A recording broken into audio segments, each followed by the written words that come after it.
নমস্কার, আপনারা দেখছেন সংবাদ বাংলা ইউটিউব চ্যানেল। আপনাদের সাথে আমি স্বাগতা। জানাবো আজকের বাছাই করা কিছু গুরুত্বপূর্ণ খবর। প্রধান সংবাদগুলি জানার আগে শুরুতেই দেখে নিন আজকের হেডলাইন। আরজি করের ঘটনায় মুখ্যমন্ত্রীর পদত্যাগ দাবি শুভেন্দুর। এই প্রথম বিরোধী দলনেতার এক দাবি মানার ইঙ্গিত মমতার। আরজি কর কাণ্ডে কিনারা পুলিশের, চিকিৎসক পড়ুয়া খুনে গ্রেপ্তার, এক ধৃতের পরিচয় জানা গেল। ব্রাজিলে ভেঙে পড়ল যাত্রীবাহী বিমান, মৃত্যু ৬২ জনের। মহিলা চিকিৎসক খুনে হাসপাতালে বিক্ষোভ, পুলিশি তদন্তে অনাস্থা, চিকিৎসকদের কর্মবিরতিতে রোগী হয়রানি। গাজার স্কুলে ইসরায়েলি হামলা, কমপক্ষে ১০০ জন বাচ্চার মৃত্যু। পদত্যাগ করেননি সংবিধান মতে এখনও বাংলাদেশের প্রধানমন্ত্রী মা। দেশে ফিরবেন শেখ হাসিনা, জানালেন তার ছেলে। আবহাওয়ার খবর, ৩ জেলায় ভারী ও ৮ জেলায় বিক্ষিপ্ত বৃষ্টির পূর্বাভাস। এক নজরে বাংলার আবহাওয়া। খবরের শুরুতেই কিছু গুরুত্বপূর্ণ সূচনা। প্রিয় দর্শক, আপনি যদি আমাদের চ্যানেলে নতুন হয়ে থাকেন তাহলে চ্যানেলটিকে সাবস্ক্রাইব করে পাশে থাকা বেল আইকনটি ক্লিক করে রাখুন পরবর্তী খবরের আপডেটগুলো সবার প্রথমে পেতে। রাত ২টোর পরে হাসপাতালে কর্তব্যরত মহিলা চিকিৎসককে ধর্ষণ করে খুনের অভিযোগে আরজি কর হাসপাতাল থেকে গ্রেপ্তার করা হয়েছে সঞ্জয় রায় নামে এক বহিরাগতকে। মুখ্যমন্ত্রী জানিয়েছেন, নিরাপত্তায় গাফিলতি ছিল কিনা তা খতিয়ে দেখা হবে। প্রসঙ্গত, শুক্রবার গভীর রাতে সঞ্জয় রায় নামে এক যুবককে গ্রেপ্তার করা হয়েছে। আরজি করের ৪ তলায় যে সেমিনার রুমে মহিলা চিকিৎসকের মৃতদেহ পড়েছিল সেখানে ছেঁড়া হেডফোন পাওয়া যায়।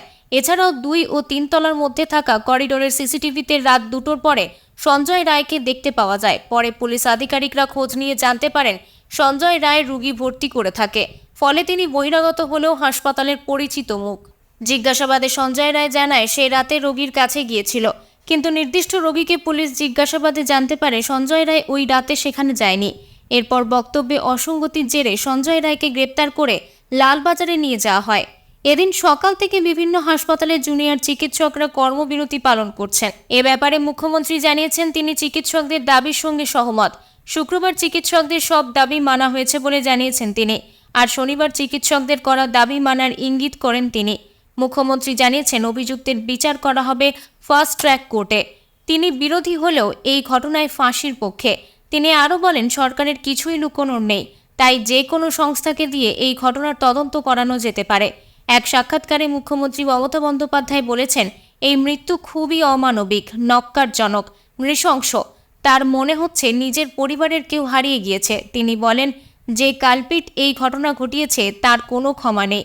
পুলিশ একজনকে গ্রেপ্তার করেছে। তিনি বলেন, একটা ব্রেক থ্রু নিশ্চয়ই হয়েছে। প্রসঙ্গত, শুক্রবার বিরোধী দলনেতা শুভেন্দু অধিকারী দাবি করেছিলেন আরজি করে তরুণী চিকিৎসককে শারীরিক নির্যাতন করে খুনের ঘটনায় সিবিআইকে দিয়ে তদন্ত করাতে হবে। তিনি বলেছিলেন, রাজ্য সরকার সিবিআই তদন্তের নির্দেশ দেবে না, তাই প্রয়োজনে মৃতার পরিবারকে আদালতে যাওয়ার আবেদনও করেন তিনি। আর এদিন শুভেন্দু অধিকারী দাবি করেছেন ওই ঘটনায় মুখ্যমন্ত্রীর পদত্যাগের পাশাপাশি কলকাতার পুলিশ কমিশনার বিনীত গোয়েলকে সাসপেন্ড করতে হবে। প্রিয় দর্শক, আপনারা যদি চ্যানেলে নতুন হয়ে থাকেন চ্যানেলটিকে সাবস্ক্রাইব করে পাশের বেল আইকনটি অন করে রাখুন পরবর্তী খবরগুলো সবার আগে পাওয়ার জন্য। এই ভিডিওতে আমরা ১০০০ লাইকের টার্গেট রেখেছি, আপনারা অবশ্যই লাইক দিয়ে টার্গেটটিকে সম্পন্ন করুন। আরজি কর হাসপাতালে বৃহস্পতিবার রাতে কর্তব্যরত চেস্ট মেডিসিন ডিপার্টমেন্টের ২য় বর্ষের পিজিটি মহিলা ডাক্তারের নিথর দেহ সকালের হাসপাতালের সেমিনার রুম থেকে উদ্ধার করা হয়েছে। সারা শরীরে আঘাতের চিহ্ন, পরনের কাপড় ছেঁড়া ফাটা। রাতে ডিউটি সেরে ডিনার করে সেমিনার রুম ২ ঘন্টার রেস্ট নিতে গিয়েছিল। এই ঘটনায় কেঁপে উঠেছে গোটা বাংলা। ২৪ ঘন্টার মধ্যেই আরজি কর কাণ্ডের কিনারা করল পুলিশ। চিকিৎসক পড়ুয়াকে খুনের ঘটনায় একজনকে গ্রেপ্তার করা হয়েছে। ধৃতের নাম সঞ্জয় রায়।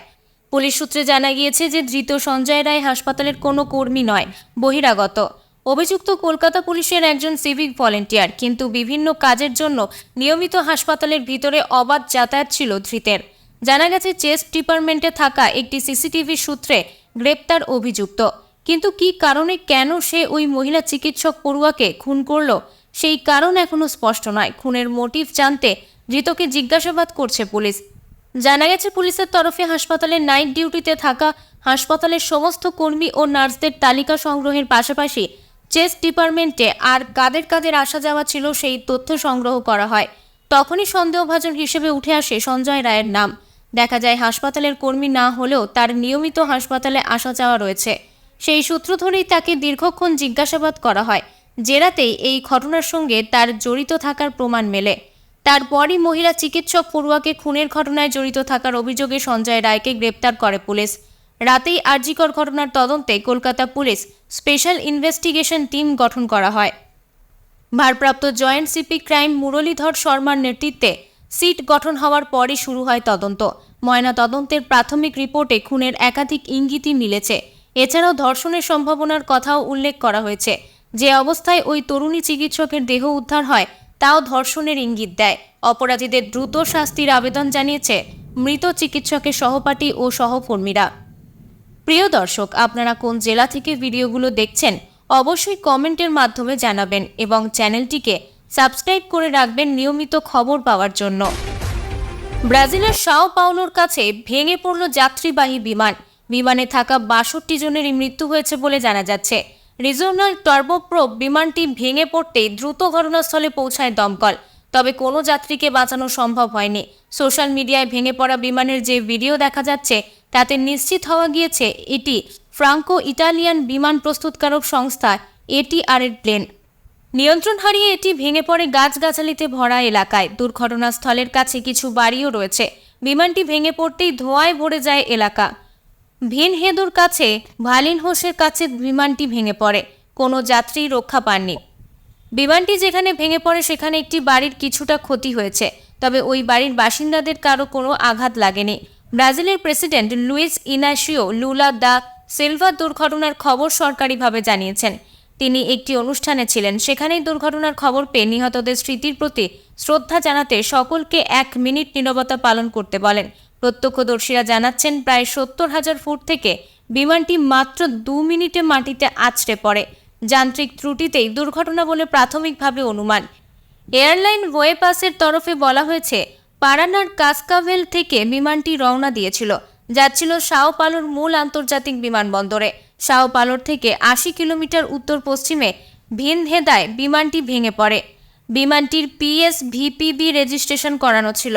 ঠিক কী কারণে দুর্ঘটনা তা সঠিকভাবে বলতে পারেনি বিমান কর্তৃপক্ষ। এটিআর এর তরফেও কিছু জানানো হয়নি। দুর্ঘটনাস্থলে যায় দমকলের 7টি engine. Flight tracker, flight radar 24 অনুযায়ী বিমানটির নম্বর হল ATR ৭২-৫০০ টার্বোপ্রপ। এটিআর এর যৌথ মালিকানা রয়েছে এয়ারবাস ও ইটালিয়ান এরোস্পেস গ্রুপ লিওনার্দোর। বৃহস্পতিবার রাতে আরজিকর হাসপাতালে মহিলা চিকিৎসককে ধর্ষণ করে খুনের ঘটনায় এখনও পর্যন্ত গ্রেপ্তার এক। ধৃত সঞ্জয় রায় বহিরাগত হলেও হাসপাতালে তার অবাধ যাতায়াত ছিল বলে জানা গিয়েছে। চিকিৎসকের দেহ যেখানে পড়েছিল সেই সেমিনার রুমে পড়ে থাকা একটি ছেঁড়া হেডফোনের সূত্র ধরে পুলিশ সঞ্জয় রায় নামে ওই যুবককে গ্রেপ্তার করেছে। এদিকে কলকাতার হাসপাতালে কর্তব্যরত চিকিৎসকের খুনের ঘটনায় উত্তাল সারা রাজ্য। শুধু কলকাতাই নয়, রাজ্যের বিভিন্ন মেডিকেল কলেজ ও হাসপাতালে চিকিৎসক ও চিকিৎসা কর্মীরা কর্মবিরতি পালন করে নিরাপত্তার দাবিতে বিক্ষোভ মিছিল বের করে। চিকিৎসক ও স্বাস্থ্যকর্মীরা মিছিল করেন কলকাতার রামকৃষ্ণ মিশন সেবা প্রতিষ্ঠানেও। অকালে ঝরে গেল একটি প্রাণ। কিছু বুঝে ওঠার আগেই সেমিনার হলের মধ্যে শেষ হয়ে গেল একাধিক স্বপ্ন। আরজিকরের মহিলা চিকিৎসক খুনের ঘটনায় এইভাবে শনিবার আর্তনাদ শোনা যাচ্ছে হাসপাতালের আকাশে বাতাসে। গর্জে উঠেছেন বাকি চিকিৎসকরা। মহিলা চিকিৎসক থেকে স্বাস্থ্যকর্মীর নিরাপত্তা কোথায়? এই একটি প্রশ্নই বারবার তুলছেন চিকিৎসক থেকে স্বাস্থ্যকর্মীরা। নিরাপত্তার দাবিতে এদিন সকাল থেকে আরজিকরে কর্মবিরতি শুরু হয়েছে। পিজিটি চিকিৎসকরা এদিন থেকে কাজ বন্ধ করেছেন। এই আন্দোলন ছড়িয়ে শহরের অন্য হাসপাতাল এবং জেলাগুলিতেও। বিভিন্ন হাসপাতালে আউটডোর বন্ধ। দফায় দফায় মিছিল করছেন চিকিৎসক ও স্বাস্থ্যকর্মীরা। তাদের স্লোগান উই ওয়ান্ট জাস্টিস। আরজিকরের মহিলা চিকিৎসকের একাংশের দাবি, দীর্ঘদিন ধরে নিরাপত্তার বিষয়টি কর্তৃপক্ষকে বলা হলেও কর্তৃপক্ষ তা গুরুত্ব দেয়নি। 4 তলায় এখনও সিসিটিভি ক্যামেরা বসানো হয়নি। 3 মাস আগে একবার এরকমই অনকল ডিউটিতে থাকার সময় মহিলা চিকিৎসকরা যখন বিশ্রাম কক্ষে বিশ্রাম নিচ্ছিল তখন 4 থেকে 5 জন মদ্যপ ব্যক্তি হাসপাতালে ঢুকে তাদের সাথে অভব্য আচরণ করে। সেই কথাও কর্তৃপক্ষকে জানানো হয়েছিল, কিন্তু তারও কোনো ব্যবস্থা নেয়নি হাসপাতাল কর্তৃপক্ষ। সেদিন যদি ব্যবস্থা নেওয়া হতো তাহলে এত বড় ঘটনা ঘটতো না। কলেজের অধ্যক্ষের বিরুদ্ধে অপদার্থতার অভিযোগ করে তার অপসারণের দাবিতে joint platform of doctors West বেঙ্গলের আহ্বানে এদিন বিকেলে আরজিকর মেডিকেল কলেজ চলোর ডাক দেওয়া হয়েছে। আরজিকর হাসপাতালে তরুণী চিকিৎসকের রহস্য মৃত্যুর রেশ এসে পৌঁছেছে বাঁকুড়া সম্মেলনী মেডিকেল কলেজ ও হাসপাতালেও। শনিবার সকাল থেকে ওই ঘটনার প্রতিবাদে ও অভিযুক্তদের দৃষ্টান্তমূলক শাস্তির দাবি ও কর্মরত চিকিৎসকদের নিরাপত্তার দাবিতে শনিবার সকাল থেকে কর্মবিরতি শুরু হয়েছে। কর্মবিরতি চলছে রামপুরহাটেও। আন্দোলনের রেশ ছড়িয়ে পড়েছে উত্তরবঙ্গেও। বিভিন্ন হাসপাতালে আন্দোলনে চলায় রোগী পরিষেবা বিঘ্নিত হচ্ছে। ফিরে যেতে বাধ্য হচ্ছে রোগী ও পরিবারের লোকেরা।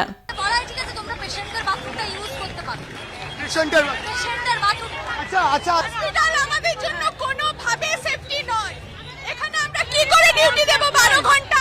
হ্যাঁ, আমাদের ম্যাক্সিমাম ফেলোমেস যারা বাইরে পিজিতে থাকে তারা আসে, তাদের ড্রেস ইউনিফর্ম পরে বাইরে আমাদের অ্যালাউড না। তো সেটা আমাদের হ্যাঁ না, আমি student, BSc 4th year student. তো তাদেরকে একটা প্রপার আমাদের চেঞ্জিং রুম নেই, সেখানে চেঞ্জ করতে হয়। আমাদের পেশেন্টের কার্টুন ঘিরে ঘিরে আমাদের ড্রেস চেঞ্জ করতে হয়। করিডোরে লাইটের ব্যবস্থা নেই, সিসিটিভি নেই, আমাদের সিকিউরিটিটা কোথায়?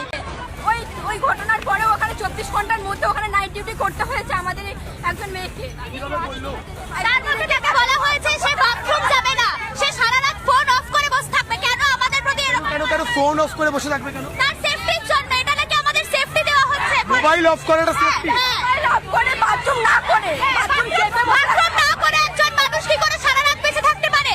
এটা তো আমাদের প্রতি অন্যায়। ইভেন আমাদের করিডোরে কোনো লাইট নেই, আমরা অন্ধকারের মধ্যে ওই নাইট ডিউটি করতে যাই। ইভেন ওখানে একজন পেশেন্ট, তার সাথে দুজন স্টাফ, আর কেউ নেই গোটা ওয়ার্ডে। কালকে তো স্টুডেন্ট নার্সকে ওই ওয়ার্ডে রাত্রেবেলা অন ডিউটি দেওয়া হয়েছিল। ওকে ওয়াশরুমে যেতে বারণ করা হয়েছিল, ওর কাছ থেকে মোবাইল কেড়ে নেওয়া হয়েছিল। কারা এই মোবাইল অফ করার নির্দেশটা কারা দিলেন? গাজায় হামাস বনাম ইসরায়েলের যুদ্ধ থামানোর পথ খুঁজতে আন্তর্জাতিক মহলে নানা আলোচনা চলছে, কিন্তু কিছুতেই থামছে না রক্তপাত। গাজায় হামলা জারি রেখেছে ইসরায়েলি ফৌজ। ফের সেখানকার একটি স্কুলে ভয়ঙ্কর আঘাত হেনেছে ইসরায়েল। শনিবার অগ্নিবর্ষণে সেখানে মৃত্যু হয়েছে অন্তত 100 জনের। হামলা নিয়ে মুখ খুলেছে তেল আভিভও। তাদের দাবি, গাজার ওই স্কুল আদতে হামাসের ঘাঁটি ছিল। সন্ত্রাসী কার্যকলাপ রুখতে এই অভিযান চালানো হয়েছে। গত 10 মাস ধরে হামাস নিধনে গোটা গাজা ভূখণ্ড গুড়িয়ে দিচ্ছে ইসরায়েল। অভিযান শুরু করার পর থেকে ইহুদি দেশটির সেনার অভিযোগ ছিল, গাজার বিভিন্ন হাসপাতাল, স্কুল, ধর্মীয় স্থানে লুকিয়ে রয়েছে হামাস জঙ্গিরা। সেখান থেকেই তারা নানান সন্ত্রাসী কাজকর্ম করছে, সেনার উপর হামলা চালাচ্ছে। ছবি ও ভিডিও প্রকাশ করে এই অভিযোগের সপক্ষে যুক্তিও দিয়েছে ইসরায়েলি প্রতিরক্ষা বাহিনী। রয়টার্স সূত্রে খবর, এদিন গাজা শহরের আল শাহবার একটি স্কুলে বোমা বর্ষণ করে ইসরায়েল। এই হামলায় প্রাণ গিয়েছে 100 জনের, আহত শতাধিক। টেলিগ্রামে এই ঘটনাকে ভয়ঙ্কর গণহত্যা বলে জানিয়েছেন গাজা ডিফেন্স এজেন্সির মুখপাত্র মোহাম্মদ বাসাল। গাজার প্রশাসন সূত্রে খবর, মর্টার দিয়ে হামলা চালানো হয়েছে আল শাহবার স্কুলে। পরপর মর্টার হামলায় স্কুলের বেশিরভাগ অংশ ভেঙে পড়ে। আগুন ধরে যায় গোটা স্কুলের। সেখানেই আশ্রয় নিয়েছিলেন বহু শরণার্থী। এক প্রত্যক্ষদর্শীর কথায় চারিদিকে শুধু পোড়া মৃতদেহ ছড়িয়ে ছিটিয়ে পড়ে রয়েছে। ঘটনাস্থলে দমকল গিয়ে আগুন নিয়ন্ত্রণে আনার চেষ্টা করে। আহতদের উদ্ধার করে হাসপাতালে নিয়ে যাওয়া হয়। এর আগে বৃহস্পতিবার গাজার আরও 2টি স্কুলে হামলা চালায় ইসরায়েলি ফৌজ। সেই 2টি হামলায় 18 জন নিহত হয়েছিলেন।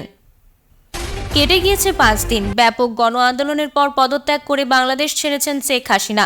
তার পরবর্তী পদক্ষেপ কী হবে তা নিয়ে নানান জল্পনা চলছে বিভিন্ন মহলে।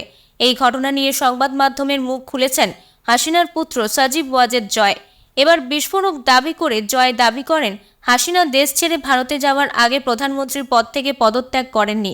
সংবিধান মতে তিনি এখনও বাংলাদেশের প্রধানমন্ত্রী। এই মুহূর্তে আমেরিকার ওয়াশিংটনে রয়েছেন জয়। হাসিনা ইস্তফা দিয়ে দেশ ছাড়ার পর থেকেই বিভিন্ন সংবাদ মাধ্যমের সঙ্গে কথা বলছেন তিনি। একের পর এক ভিডিও বার্তাও দিচ্ছেন। শনিবার সংবাদ সংস্থা রয়টার্সকে দেওয়া সাক্ষাৎকারে হাসিনা পুত্র জয় দাবি করেন, আমার মা আনুষ্ঠানিকভাবে কোনো পদত্যাগ করেননি। তিনি সেই সময়ই পাননি। মা জাতির উদ্দেশ্যে ভাষণ দিয়ে পদত্যাগপত্র জমা দেওয়ার পরিকল্পনা করেছিলেন, কিন্তু ততক্ষণে আন্দোলনকারীরা প্রধানমন্ত্রীর বাসভবনের দিকে মিছিল নিয়ে আসতে শুরু করেছিল। তাই আর বেশি সময় ছিল না। আমার মা নিজের ব্যাগ পর্যন্ত গোছাতে পারেননি। ফলে সংবিধান অনুযায়ী তিনি এখনও বাংলাদেশের প্রধানমন্ত্রী।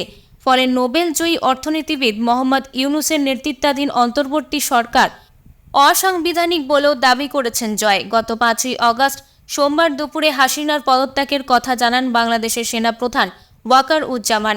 জানা যায়, মাত্র 45 মিনিটের মধ্যে ইস্তফা দিয়ে দেশ ছাড়তে বাধ্য হয়েছিলেন মুজিব কন্যা।